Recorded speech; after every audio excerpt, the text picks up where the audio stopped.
So I am a product manager right now. I'm working with Ford in Michigan. I graduated from IIT Madras in 2014. Not as easy as I thought it would be in the beginning. So happy that at least I got a reasonably good score, and I am really happy with my verbal score. When I was born, I'm actually born with a disability, and for my right arm, it suffers Erb's palsy disorder. I don't care how We many know times I that. failed. SC was my worst enemy. I realized that I needed more structured guidance, and I was kind of desperate at that moment. Everybody who's listening to this, as soon as you sign up for e-GMAT, ask for these wonderful mentors. They'll change your whole preparation journey. Scholaranium helps you identify exactly which concepts you need further help with. Cementing process is very critical for you to be able to replicate the concepts that you had learned. GMAT is a marathon, not a sprint. So, Maria, welcome. And Happy New Year. Happy New Year to you too. What a new year, right? Yes, definitely a good New Year. It's a very good start to the new year. So, congratulations on your 720. How does it feel? Pretty relieved. I wanted at least a 720, and it's been quite a journey. Not as easy as I thought it would be in the beginning. So happy that at least I got a reasonably good score, and I am really happy with my verbal score. So yeah, let's see where this takes me, and then if not, we can always try again, right? So but we can work again. But for now, I am happy with the 720.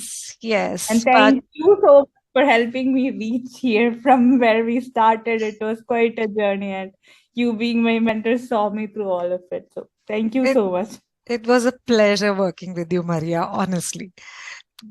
So I know I always tell you this, when you underestimate your score, I tell you with the kind of background you have, with the kind of profile you have, this is a very good score. So let us talk a bit about your background, because you have tremendous achievements to showcase. So it would be great to hear some things about it. You're saying everything I taught you. Good job.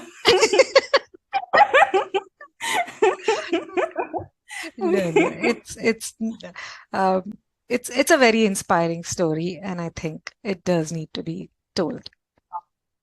Thank you. Sure, I'll give a quick intro about myself.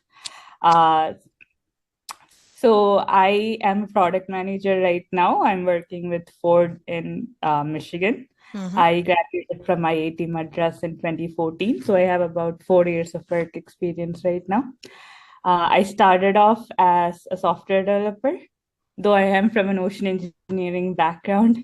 And yeah, and then I realized that what suited me more according to my abilities and my personalities is product management. So after a year at Citibank as a software developer, I moved to a startup as a product manager. And after working there for a year, I moved to Ford as a technical product manager. And so that was in Ford Chennai.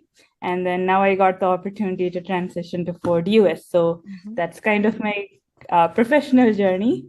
And about me as a person, I love dancing. That's my favorite passion. So it's actually quite funny. So when I was born, I'm actually born with a disability, and for my right arm, it suffers Erb's palsy disorder. And my parents sent me for dance classes to improve my gross motor skills, and that's kind of how I fell in love with dancing. And even though it's been a bit of a rocky journey, so in fact, when I was in school once, a school teacher rejected me and told me I looked awkward while dancing. So for a while, I was kind of afraid in front of people. But then when I went to IIT Madras, that vibrant environment motivated me to audition for our institute dance team, and I got selected. Yay. And then later I got an opportunity to represent Indian culture through a solo dance performance at a Harvard conference that was held in Kazakhstan. Thank you. And then so that was like a dream come true moment for me. So after I came back from the conference, I started vlogging dance videos on Instagram. And I now also lead a nonprofit called Dance for All Bodies that aims to dismantle this stereotypical notions around dancers with disabilities, and we provide inclusive dance classes to people all around the world. So yeah, that's kind of where my passions lie at that. This is So a yeah. tremendous achievement, Maria, I should say. I think what comes across here is that grit and determination. I think that is the essence of your journey, not just when it comes to dancing, also when it comes to GMAT, the way you have persevered and made it happen. So kudos to Thank that. you. And I'm really glad that I met you and, we could work together in this journey. Yes, So I had a lot of angels coming into my life to help me in this journey and make my dreams come true, and you were one of those angels too. So thank you. very good. So, Maria, so you already were at a state, you were with Ford, and so tell me a little bit of your GMAT journey. As in, when did you start when did you think of writing a GMAT, and how were your initial days of preparation?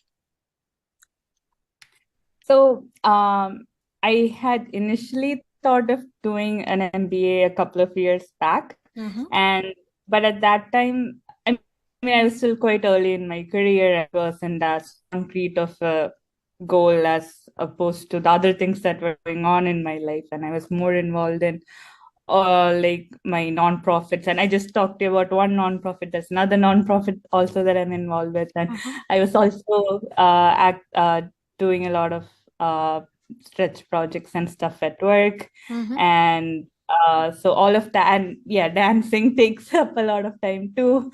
So all of that was kind of taking up my time. So GMAT was there in the back of my brain, but it was in my top priority. When I initially started thinking about it. So I told you that was working at a startup in Chennai when I first became a product manager, right? So that was actually a GRE test prep company, Galvanize. So our verbal experts have been GMAT verbal experts too. So my friends from work were kind of occasionally we got together and were discussing GMAT verbal and stuff. And whenever I got time as kind of like a pastime, I used to go through the official guide and stuff.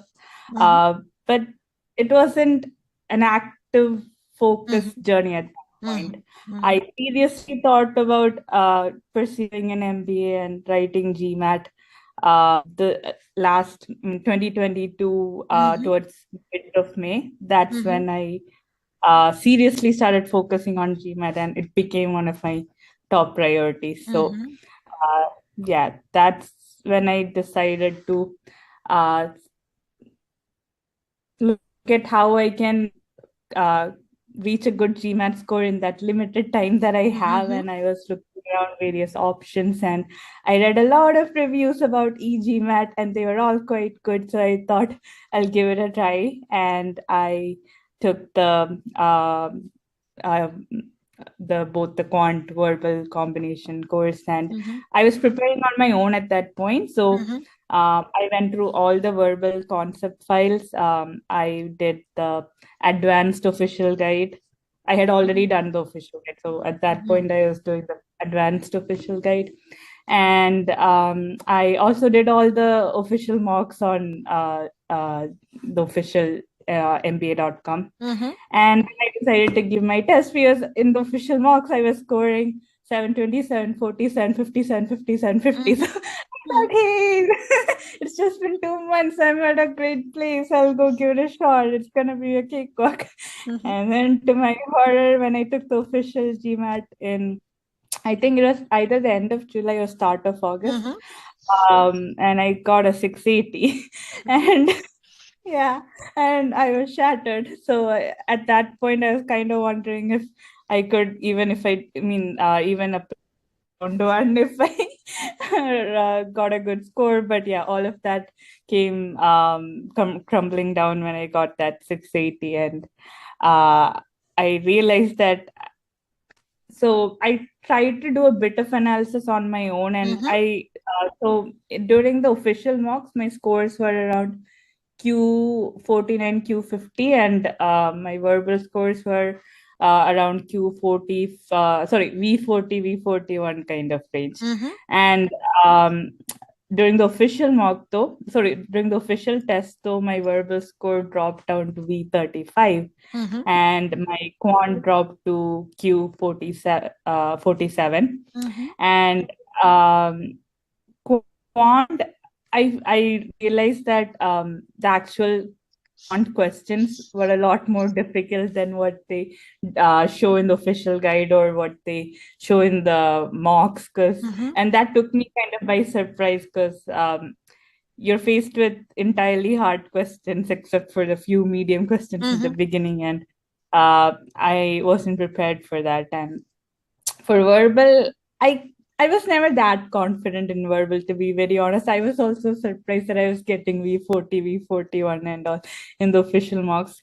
So what I was kind of doing was, partially I was relying on what sounded right, which is a horrible thing to do. And the second thing, I was kind of, so I might be able to narrow it down to say the last two options. But then I was kind of guessing.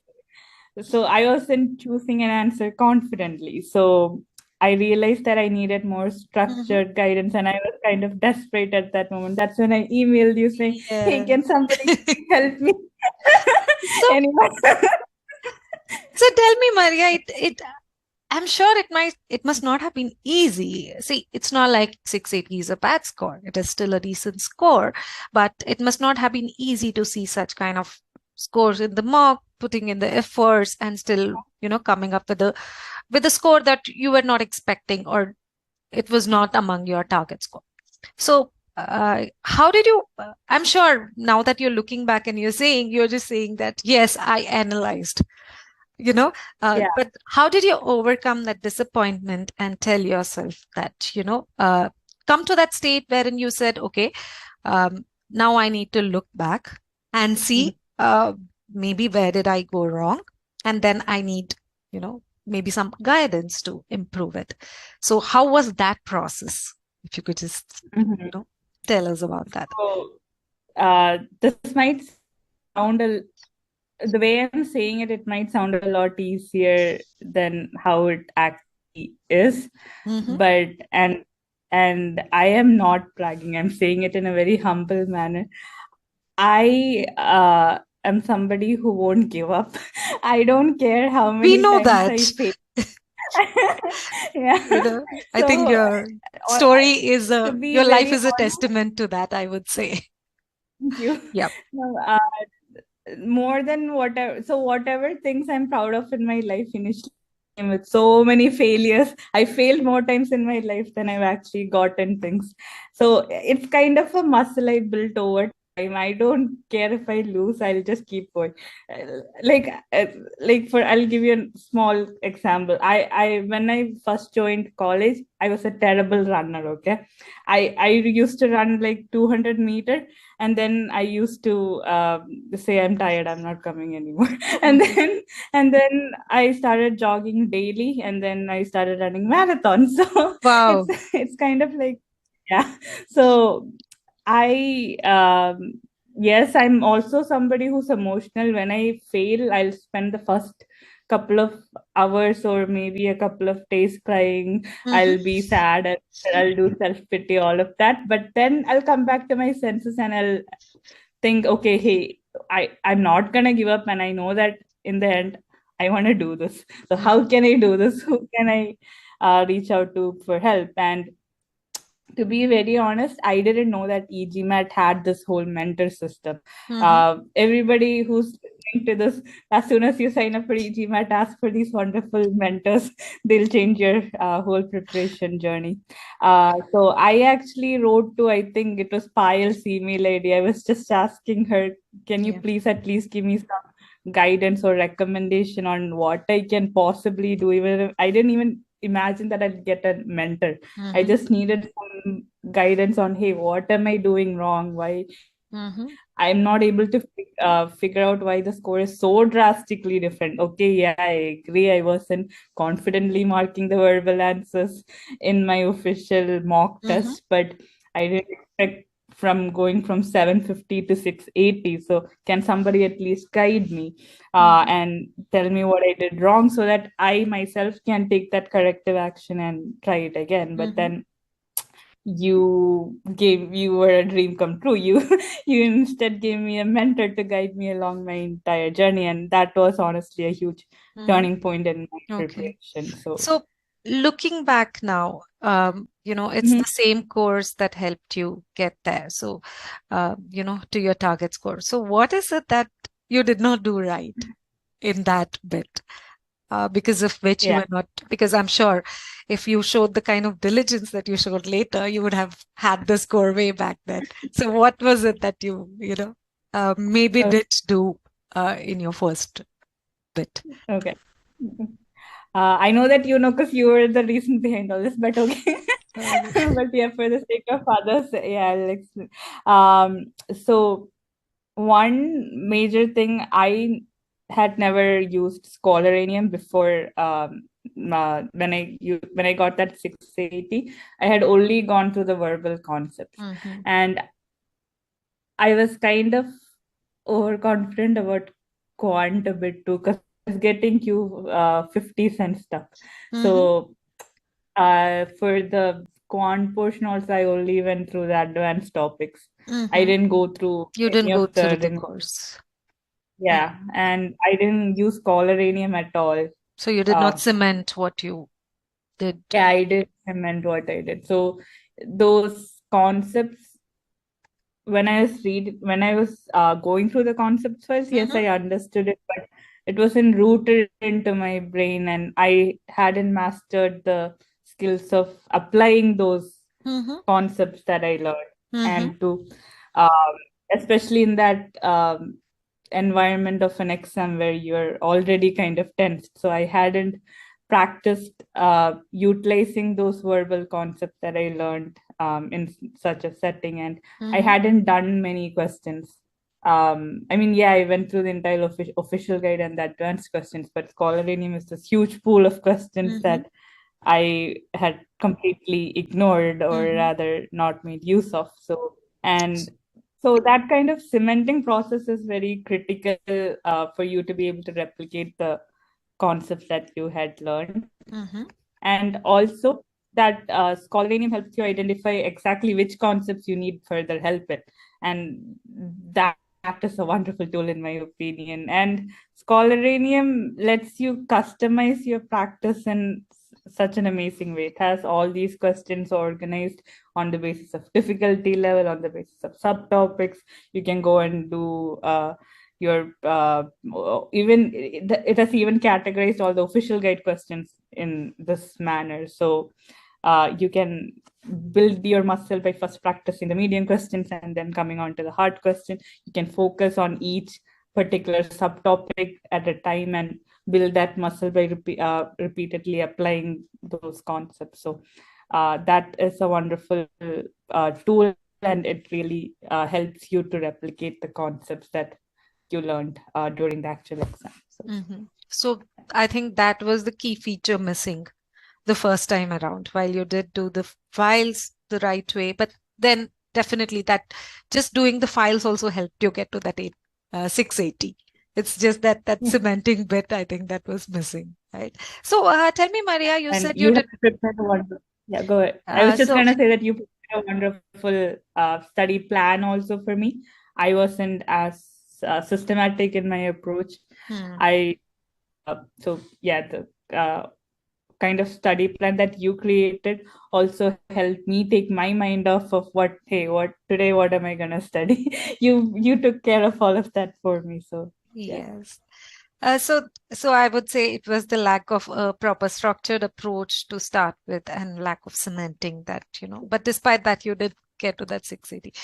So tell me, during that attempt, you said these questions that you solved were official guide questions. So you how similar were they to the GMAT questions that you got on the test state? I speak about both. Quant, honestly, I feel the official guide is really simple compared to the kind of questions that you'll get.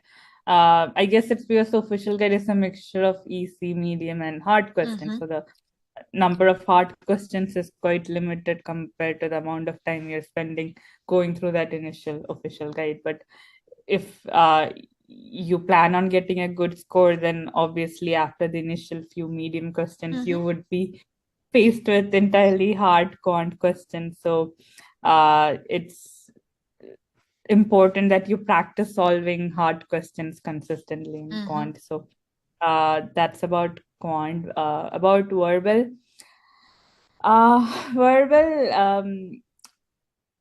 I feel it's a bit more. The official marks are a bit more similar in the level of difficulty to the actual exam. It's just that um, when I was solving those mocks and the official guide and stuff, I didn't even for the easy questions and the medium, I was able to do the easy questions, but even the medium questions for me at that point seemed difficult because I didn't know the SC rules. There are a lot of intricate GMAT specific SC rules that are tested, and I wasn't familiar with that. I enjoyed solving CR questions, and RC was kind of okay.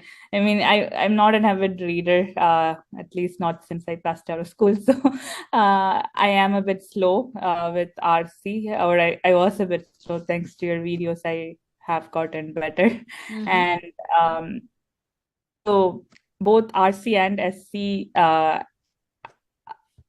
even the medium questions at that point in time were kind of difficult for me. Mm-hmm. Mm-hmm. Um, SC especially, even when I read the official guide solutions, I was kind of confused. Hey, what are they saying? Why is this Mm-hmm. not allowed?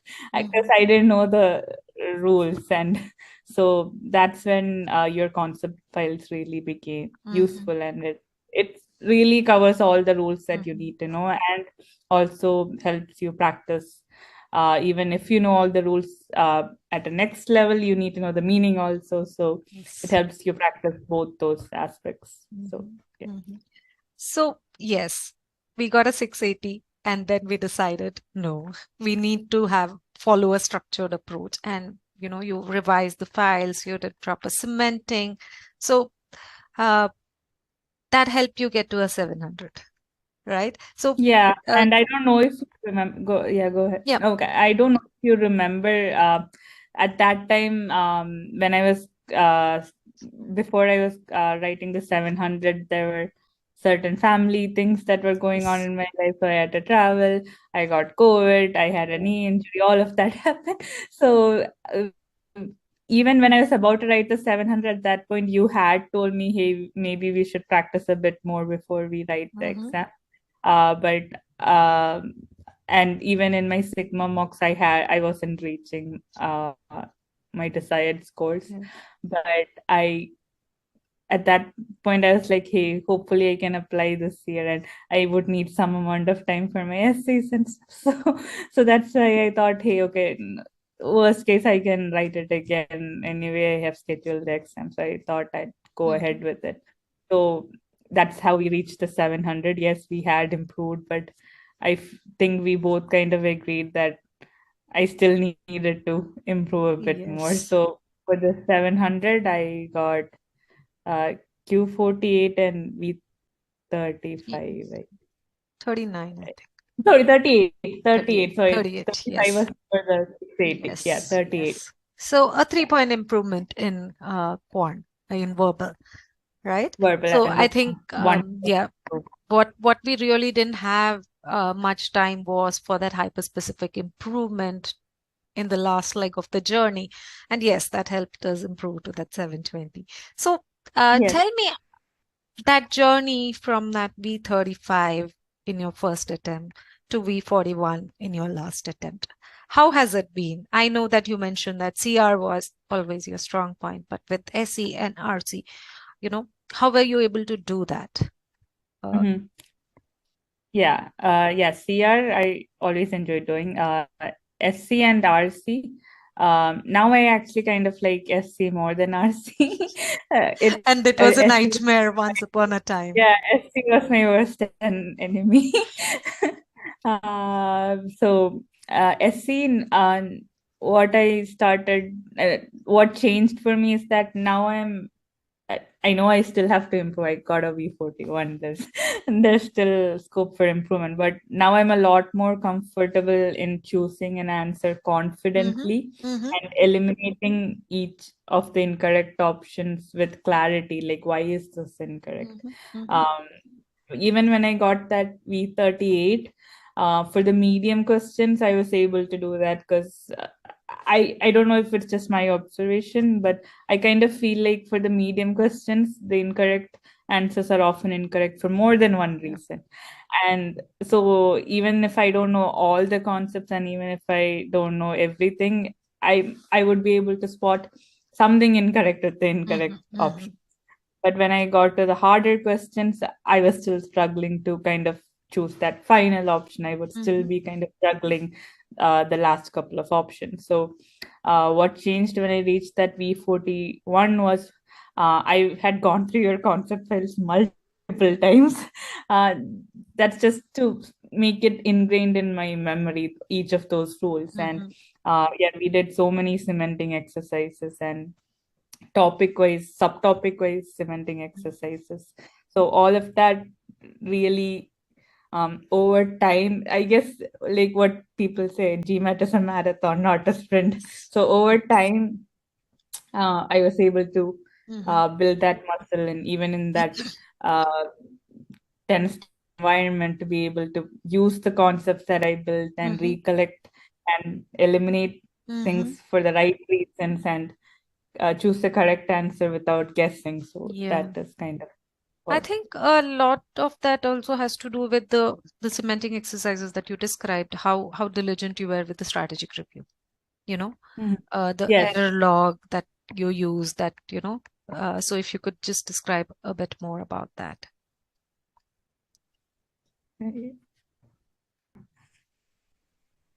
Yes, Maria. Yeah, so strategic review did definitely help me. Uh, so it was more about how I was doing the review. So after a quiz, even for the correct answers, I was going and looking at, Mm-hmm. hey, did Mm-hmm. I get the answers correct for the correct reasons? And was I able to identify each and every incorrect element in those incorrect options, or what did I miss out? Some of the incorrect stuff. Mm-hmm. And I really love how you have uh, really good explanations for each question Mm-hmm. in Scholaranium. So your videos really helped me. And so with that kind of strategic review, I spend a lot of time after each quiz that I took to make sure that I'm not missing any concept Mm-hmm. or I didn't overlook any error. And over time that also helped me with that meaning based approach, Mm-hmm. because when you get to the higher level questions, even if grammatically the options are correct, did I understand the meaning correctly, and is that why I'm getting something incorrect? So yeah, strategic review was definitely a huge Mm-hmm. factor Okay. that So improvement. that is about SC. So RC also, you said initially you were not very comfortable with medium passages. So, how did the way you look at RC change post the course? And, of course, you've done Yeah. well across all the three subsections. So that is where we are at that 40 plus kind of a score. So it would be good to hear about RC also. Sure. RC, earlier, one of my major issues was I wasn't actively reading the passage. I was Mm-hmm. kind of skimming through the passage and trying to look at the uh, questions. Mm-hmm. And already I was kind of slow in verbal as a whole, so I was never able to often read that final RC Mm-hmm. passage. Mm-hmm. So what changed was a lot of those videos that you shared, they're not part of the concept files, but you had shared a lot of videos with me. I don't even know if I went through all the concept files, but those videos were really helpful. So what I'll give you a summary of how that helped me. So as I was reading each sentence, those videos helped me practice the skill of trying to predict what the next sentence would be, trying to make a relationship between those sentences.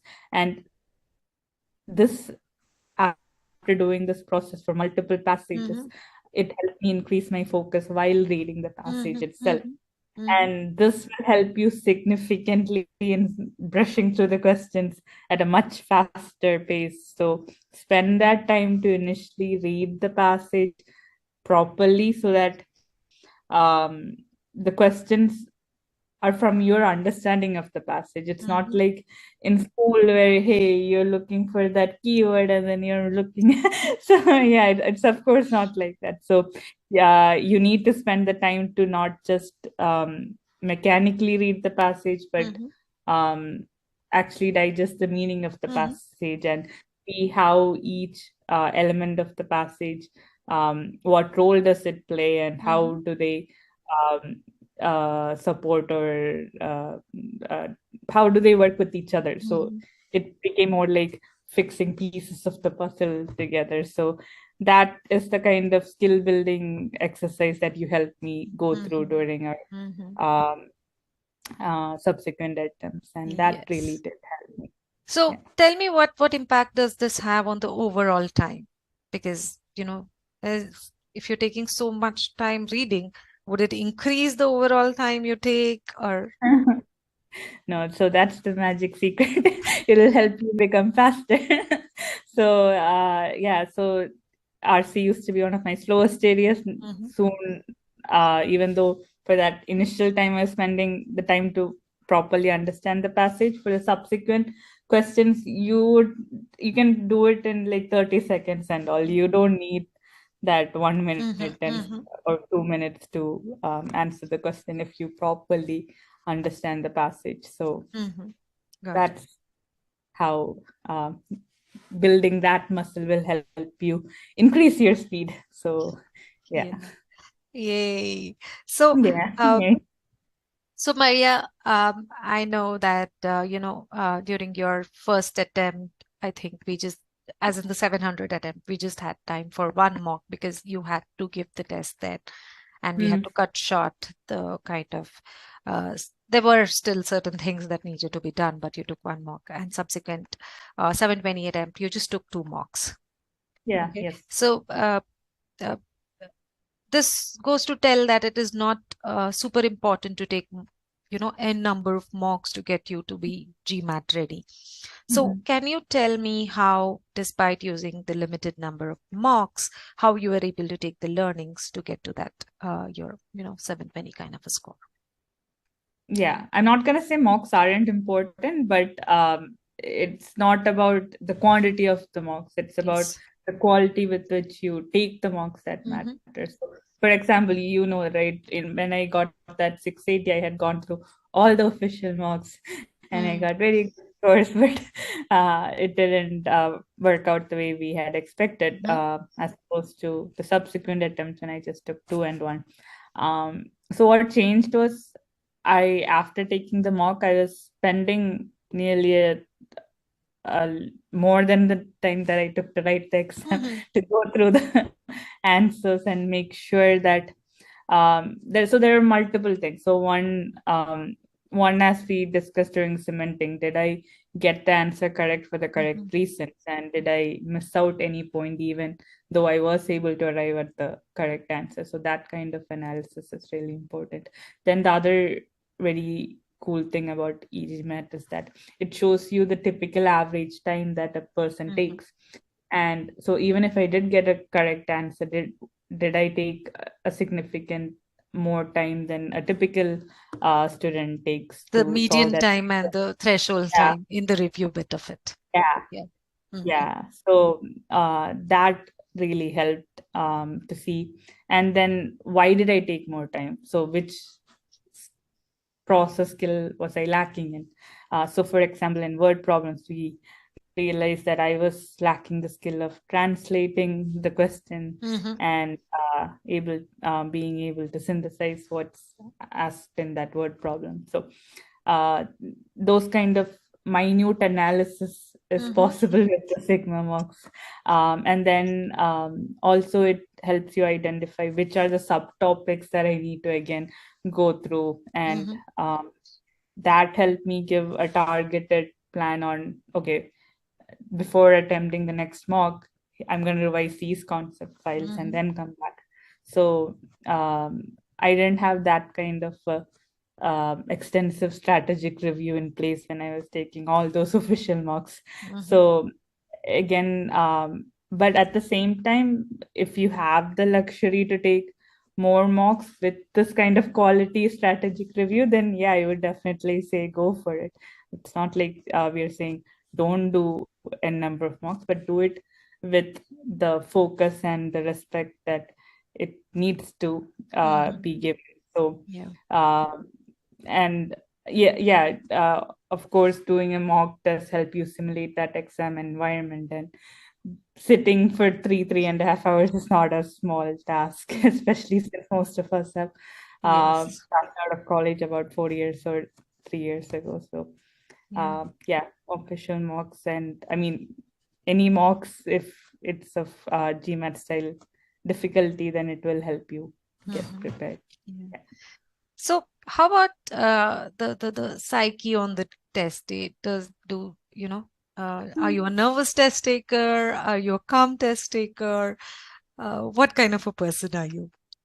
I'm typically a nervous person, so even before I go on stage and dance, if you talk to me about 5 minutes before, I'll be super nervous. So yeah, I am a bit of a jittery person right before the exam. But I'll tell you what changed in that 720. I took that 720 on January 4th. And by that time, most of the deadlines were over. So I was like, anyway, I'm probably not gonna apply this year. So I'll just give it with the calm focus. I didn't wanna so we had already done a significant amount of preparation to get to that 700, and then you helped me with that even more focused, hyper focused plan, and I didn't want all of that to go to waste. So that's why I thought, even if I'm not gonna apply in this application season, I didn't want all that learning to go to waste. So I was a bit more calm. I wasn't under that pressure of, hey, I need to do this, then I need to do this, then I need to. So that pressure was kind of lifted off my head, and I went with a more clear mind. So that did help. That during the exam day, mental preparedness does definitely help. And a few random things I do is like, I try to listen to music before exam. I eat a balanced diet. I eat honey and chocolate and all of that. The childhood things that we all do. So yeah, that does help me calm down. Awesome. Yeah. So, Maria, what a journey it has been, right? Ups, downs. So, if you have to give, say, 3 key takeaways to all the GMAT aspirants out there as to how do you go about preparing for GMAT so that you can get to your target score, what are the 3 tips that you could give to our audience? Yeah. One, if okay, first and foremost, don't give up. It might be a up and down roller coaster ride, but stay consistent. As we said, it's a marathon, not a sprint. So don't give up in between and then come back. Be in that state of mind to, hey, I'm gonna do this no matter what. So that's the first and foremost thing. Second thing, I also studied mostly in India, and I'm not exposed to the kind of SC rules that is tested on GMAT. So I did need a kind of external help to help actually cement all of that rules. And I would definitely recommend e-GMAT if you are also in a similar boat. So, I mean, their concepts files and their course is really, really useful for somebody who's going through a similar scenario. And quant, don't underestimate it. I know most people from India are engineers and they're exposed to high school math and at an advanced level. Uh, but I mean, it's been a while since we have gone through those concepts, right? And it's not like you just need to know the concept. In GMAT, they test your higher order application skills of those concepts. And it can mislead you if you just focus on official guide and um, the official mocks and stuff. Because, as I said, the difficulty level that you'll actually face in the exam would be a bit tougher. And I'm personally not satisfied with my con score. I feel I could have improved. I got a Yeah. 248. Uh, but I do feel that the hard questions in e-GMAT do reflect the questions that you will mostly face in e-GMAT. I mean, in the actual GMAT exam. So practice those hard questions on e-GMAT regularly and build that muscle and do proper strategic review. So then you will be prepared to face the kind of questions that you'll get on that day. And I know you asked me for 3 tips, but the fourth one, just stay calm. It's not the end of the world. You can try again. There's a reason that people give you 8 attempts. So keep going. Yeah. Yes. Yeah. Thank you so much, Maria, for these wonderful tips and also taking the time out to share not only your journey, but your e-GMAT journey too. So Thank you for thanks a having me. I ton. remember watching all of the other videos on your channel, and they kept me going and kept me motivated. So thank you for having And me on this platform. and you will motivate a lot of other people. So Oh, thank you thank so you. much and wish you all the very best.